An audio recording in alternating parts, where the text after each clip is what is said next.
তার জিনিস আমি খুলবো কেন? তার চেয়ে বরং যার জিনিস সে আইসা নিয়ে যাইবো। আরে ভাই প্যাকেটটা খুলে দেখে নি না প্যাকেটের ভিতরে কি আছে। এতগুলো টাকা? ভাই এক কাজ করেন, চলেন এই টাকাগুলো আমরা দুজনে ভাগাভাগি করি। আরে না না ভাই, আপনি সব কি বলতেছেন? একজনে আমানত রেখে যাওয়া জিনিস আমরা কেন ভাগাভাগি করে নেব? তার চেয়ে বরং তার টাকা তারে আসলে ফিরাই দেবো। আপনি জান গা।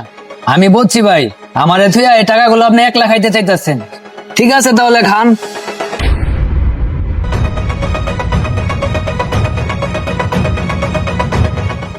ভাই আপনি কি এখন ওয়েট করতেছেন? হ্যাঁ ভাই। আচ্ছা ভাই, আপনি আমার একটা কথা খান তো, এতগুলো টাকা এই বক্সের ভিতর দিয়া আপনি কই গেছিলেন?